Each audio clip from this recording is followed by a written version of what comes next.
వాళ్ళని పెట్టి మళ్ళీ వాళ్ళకు ఒక్కొక్కరికి కొన్ని ప్లేస్లలో తాగిపిచ్చి ఒట్టి మహిళలు ప్రచారానికి వెళ్తే ఆ మహిళల మీదకి ఇష్టం వచ్చినట్లు మాట్లాడేటట్టు చేయడం.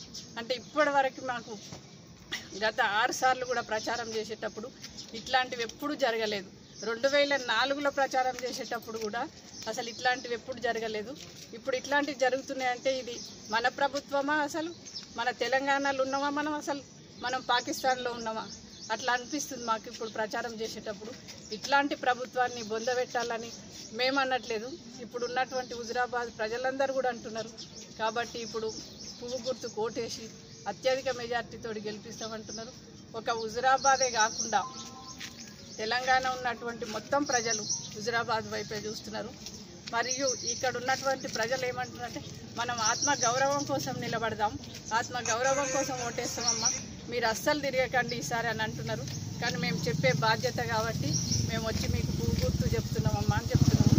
కాబట్టి ఇప్పటికైనా ప్రభుత్వం తెలుసుకోవాల్సిన విషయం ఏంటంటే మహిళలకి సపోర్ట్ చేస్తామని అంటున్నారు. ఈనాడు ఒక మహిళ పోయి ప్రచారం చేయలేనటువంటి పరిస్థితి ఉంది ఇప్పుడు. అంటే దీనికే అర్థమవుతుంది మహిళలకు వాళ్ళు ఎంతవరకు గౌరవం ఇస్తున్నారు, ఎంతవరకు రక్షణ కల్పిస్తున్నారని. అందుకే ఇలాంటి ప్రభుత్వాలను బొందబెట్టాలని మాకు చెప్తున్నారు ప్రజలు. కాబట్టి బొందబెట్టాలంటే మేము ఓట్ల ద్వారా తెలుపుతామని అంటున్నారు. కాబట్టి హుజురాబాద్ ప్రజలందరికీ నా హృదయపూర్వక నమస్కారాలు. పువ్వు గుర్తుకే అవి అన్ని అబద్ధాలే వాళ్ళు చేసేటివన్నీ. ఇప్పుడే అర్థమవుతుంది కొన్ని దగ్గరలో చూస్తుంటే కనీసం అసలు ఫ్లెక్సీలు పెడితే కూడా మధ్యరాత్రి తీసేసేటువంటి ప్రభుత్వం ఇప్పుడు ఈ ఫ్లెక్సీలనే ఓర్వలేరంటే వాళ్ళు ఇంకెన్ని రకాలైన కుట్రలు పండి కుతంత్రాలు చేసి ఇంకెన్ని రకాలు కూడా ప్రచారాలు చేసుకుంటారు. కానీ ఆ ప్రచారాలను అబద్ధాలను ప్రజలు మాత్రం నమ్మట్లేదు ఎవరు.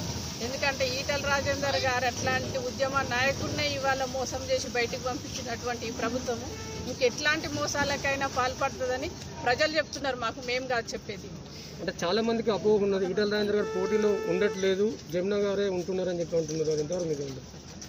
పోటీలు అంటే నేనున్నా ఒకటే, ఈటల రాజేందర్ గారు ఉన్న ఒకటే. ఎందుకంటే ఈటల రాజేందర్ గారు ఉద్యమంలో ఉన్నప్పుడు ప్రతిసారి నేను వెనుకుండి ఉద్యమం నడిపించిన, ప్రచారం చేసేటప్పుడు కూడా వెనుకుండి ప్రచారం చేసిన. కాబట్టి ఎవరికి ఛాన్స్ వస్తే వాళ్ళు ఉండొచ్చు అనే అభిప్రాయంతో ప్రజలు అంటున్నారు. కానీ మేము ఇప్పటివరకు ఇంకేం డిసైడ్ చేసుకోలేదు. కాకపోతే గుర్తు అయితే సేమే ఉంటుంది, మనుషులు మారుతారు అంతే.